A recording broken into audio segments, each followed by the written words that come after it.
Compton Village is an immaculately sublime and elegant area surrounded by woods, fields, trees, and various farm animals, as well as 2 schools and St. Mary's Church.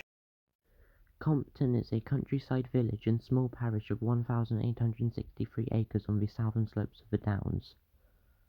Its western boundary is formed by the Hampshire County boundary. The village itself is situated in the narrow middle part. This is a long village of mostly small houses which were all practically renovated in and during the 19th century. They are mainly built of flint and brick, a few are wholly brick and 1 or 2 have false timber framing. Several bear dates from 1869 to 1879 with the initials GPH standing for G. Phillips Hornby.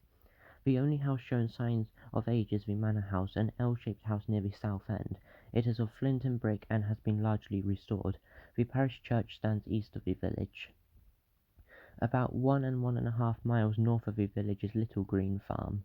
In the preceding exceed and southwest of the parish is South Holt Farm. No part of the parish is below 200 feet, and on either side of the village, Compton Down to west and Telegraph Hill to east, are in the preceding of being above 500 feet. North of Compton and surrounding Littlegreen is Compton Hill. Under the Divided Parishes Act of 1876, detached parts of East Marden and Stoughton were added to Compton in 1880. In 1933, the parish of Up Marden was added to Compton by the West Sussex Review Order. Littlegreen, northwest of the village, is first recorded under the pen name in 1695. It became the seat of a manor under the Peckhams and their successors until it was sold in 1910 by Captain Geoffrey Phillips Hornby to Harold James Reckitt, on whose death in 1930 proceeded to pass on to his brother, Sir Philip Belby Reckitt, 3rd Baronet, who died in 1944 during World War II. It is probable that Compton is the Vilafat name, which was bequeathed by King Alfred to his nephew Ethelem Compton, was given by Ethelstan Etheling to Godwin, son of Wulfnoth, in 1015, and in the time of Edward the Confessor the manor of Compton was held by Earl Godwin, son of Wulfnoth, by Sir Bern Osborne. In 1086 it formed part of the holding of Earl Roger, and was held of him by Geoffrey and assessed at 10 hides. Attached to the manor was 1 hide in Surrey, entered under Wotton Hundred. The overlordship continued to pass with the honour of Arundel.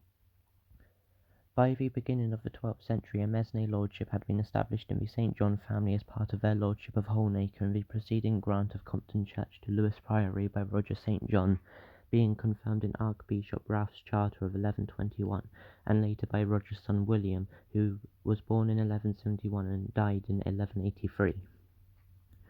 On the death of Edmund the last St. John in 1347, his estates were divided between his sisters Margaret, wife of John D. St. Philbert, and Isabel, then wife of Henry D. Burghurst, and subsequently wife of Michael D. Poynings. The 1.5 fee in Compton was assigned in Tower to Edmund's widow Elizabeth, and its reversion to Margaret and her husband, but it eventually came with Holnaker to the Poynings family, and was held by Luke D. Poynings in 1369.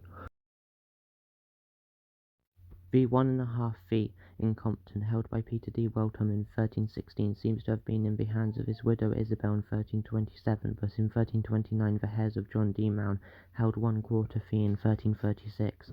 It seems likely that the Weltham and Mohun tenures may have been under grants for a term or during minorities, and that the actual tenants were the family of Lisley. In 1279, Maud Easter and Baldwin D. Lisley, her husband, bought from Geoffrey D. Lisley and Isout, his wife, a carucut of land in Compton, evidently the inheritance of Isout.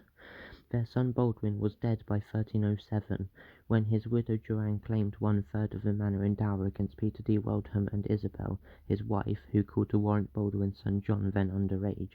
John D. Lisley left a widow Joanne, and she married Henry Roman, who was joint tenant of the 1.5 fee with John D. Lyons in 1347. Joanne herself died in 1349, seized of a life of interest in the 1.25 fee, which then passed on to her grandson John D. Lisley, aged 6. This John, still a minor, in 1360 was granted by the king the sum of 405 yearly, which his mother Joanne was paying for leave to hold the manor of Compton during his reign. He died in 1370, holding the manor of Sir Luke D. Poynings as 1/5 fee. His heir was Sister Elizabeth, married to John D. Bramshot, and Compton descended with Lordington and Racton to their grandson John, who died in 1479, leaving two daughters, Elizabeth, wife of Sir John Dudley, and Margaret, wife of Sir John Pakenham, who shared the manor. Edmund Dudley, son of Sir John, was attainted in 1510, when he was seized of a moiety of the manor, which he had leased to John Ernley.